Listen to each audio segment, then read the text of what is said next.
भाई तेरे पास इलेक्ट्रोस्टैटिक्स की नोट्स है, भाई तेरे पास फिजिकल केमिस्ट्री की नोट्स है। मैं जब अपनी जेई की प्रिपरेशन कर रहा था तो मैं दर दर भटकता था कि भाई मुझे कोई नोट्स दे दो, तुम्हारे पास ये चैप्टर की नोट्स है, तुम्हारे पास ये चैप्टर की नोट्स है। मेरे पास किसी भी चैप्टर की कभी भी कंप्लीट नोट्स होती ही नहीं थी। ये कहीं ना कहीं मेरी गलती थी क्योंकि क्लास में मैं बहुत तेजी से लिख नहीं पाता था, बट मैं मेक श्योर करता था कि मेरे पास जो जो क्लास में पढ़ाया गया है उन सबकी नोट्स हो। एंड मेरी इतनी सारी मेहनत करने के बाद एक दोस्त से, भाई से जेरोक्स वेरोक्स लेकर मेरे पास नोट्स का इतना सारा मटेरियल इकट्ठा हो गया था कि मुझे समझ ही नहीं आ रहा था यार मैं रिवाइज कैसे करूंगा इन सबको। अगर तुम भी इस प्रॉब्लम से गुजर रहे हो तो ये वीडियो तुम्हारे लिए है। आज मैं इस वीडियो में ये चीजें बताने वाला हूँ कि आपको लास्ट के 3 महीने में कौन सा मटेरियल चाहिए जिससे आप अपनी प्रिपरेशन का बेस्ट आउटपुट ला सके। बिफोर मैं उन चीजों पे आऊं जो तुमको लास्ट के 3 महीने में चाहिए, मैं तुमको बहुत ही एक छोटी सी लॉजिकल चीज समझाना चाहता हूँ। On an average IIT JEE and NEET जैसी एग्जाम में टोटल चैप्टर्स होते हैं सिलेबस में अराउंड 70 एंड मान के चल लो कि तुम्हारे एक चैप्टर के नोट्स के पेजेस बन रहे हैं 30 पेजेस। टोटल तुम्हारे पेजेस जो तुमको लास्ट के 3 महीने में या लास्ट के कुछ महीनों में पढ़ने हैं वो हो जाते हैं 2100। अब इतने सारे पेजेस को तुम एग्जाम के लास्ट कुछ दिन में रिवाइज नहीं कर सकते। साथ ही साथ तुमको प्रैक्टिस के लिए भी अच्छे क्वेश्चंस चाहिए जिससे तुम्हारे सारे कॉन्सेप्ट रिवाइज हो सके।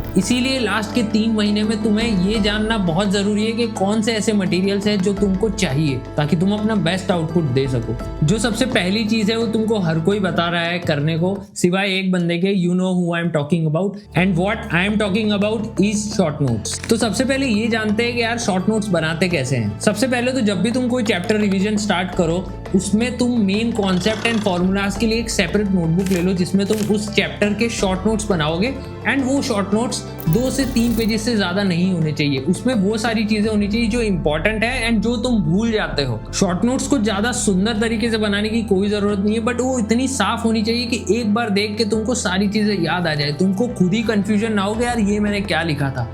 तो थोड़ा सा क्लियरली शॉर्ट नोट्स बनाना। अगर तुम शॉर्ट नोट्स नहीं बना सकते तो मार्केट में ऐसे हैंडबुक्स अवेलेबल हैं जो तुम खरीद सकते हो। जो दूसरी इंपॉर्टेंट चीज है वो है फॉर्मूला बुकलेट्स। तुम यकीन नहीं करोगे, जब 2018 में मैं जेई के एग्जाम सेंटर पे पहुंचा था तो मैं थोड़ा जल्दी पहुंच गया था। वहां पर मेरे पास मेरी फॉर्मूला बुकलेट थी, मैंने उसमें से कुछ 2-3 फॉर्मूलेस देखे एंड उससे मेरे को डायरेक्टली 2 सवाल आ गए थे फिजिकल केमिस्ट्री में जो मैंने सिर्फ वो फॉर्मूला यूज करने से लगा दिए। सो जेई मेंस और नीट जैसी एग्जाम में डायरेक्टली फॉर्मूला बेस्ड क्वेश्चन आते हैं। अगर तुम्हारे पास फॉर्मूला बुकलेट होगी तो इससे तुम्हारा प्रॉब्लम आसान हो जाएगा फॉर्मूला याद करने का। अगर तुम फॉर्मूला बुकलेट को शॉर्ट नोट से अलग बनाओगे तो वो ज्यादा बेटर है क्योंकि वहां पे सिर्फ फॉर्मूलाज मेंशन्ड है और जिसमें तुमको सिर्फ फॉर्मूलाज ही देखना है और कुछ देखना नहीं है, इधर उधर भटकना नहीं है। Third most important thing is PYQ। Previous year question लगाने से तुमको एक्चुअली समझ आएगा कि तुम रेडी हो उन क्वेश्चंस के लिए जो एग्जाम में आने वाले हैं। क्या तुम उन क्वेश्चंस को सॉल्व कर पा रहे हो जो पहले आ चुके हैं एग्जाम में, उस लेवल ऑफ क्वेश्चन को मैच कर पा रहे हो, उस लेवल ऑफ एक्यूरेसी को मैच कर पा रहे हो, उस लेवल ऑफ स्पीड को मैच कर पा रहे हो। तो जितना ज्यादा प्रीवियस ईयर क्वेश्चन पेपर लगा सकते हो उतना अच्छा है क्योंकि यही क्वेश्चंस एग्जाम में आ चुके हैं और इससे बेटर कोई जस्टिफिकेशन होता नहीं है इसका।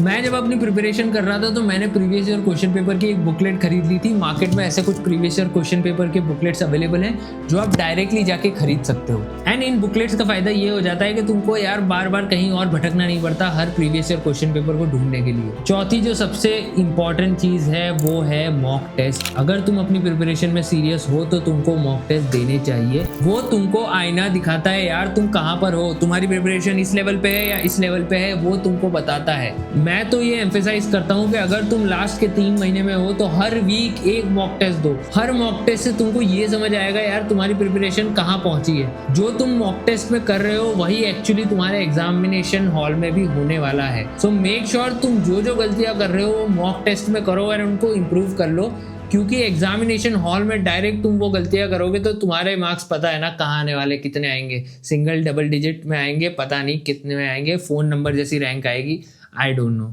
मॉक टेस्ट में भी बहुत इंपॉर्टेंट कैच है क्योंकि मॉक टेस्ट भी 3 तरीके के होते हैं। Individual subject mock test, part syllabus mock test and full syllabus mock test. And मैं ये एडवाइस देता हूँ कि तुम हर तरीके के मॉक टेस्ट को लगा सकते हो। लास्ट के 3 महीने या कपल ऑफ मंथ्स में तुम कौन सा मटेरियल या रिसोर्सेस यूज कर रहे हो ये डिसाइड करता है तुम्हारे जेई और नीट जैसे एग्जाम में कितने मार्क्स आने वाले हैं। गलत रिसोर्सेस और मटेरियल सिर्फ तुम्हारा टाइम वेस्ट करने वाले हैं और लास्ट के कुछ महीनों में time is the most valuable thing you have. Do let me know in the comment section कि तुमने अभी तक कौन सा मटेरियल खरीदा नहीं है या तुम्हारे पास है नहीं. I will personally give my suggestion based on your personalised doubt. If you want to increase your potential, do subscribe to the channel and see you in the next one.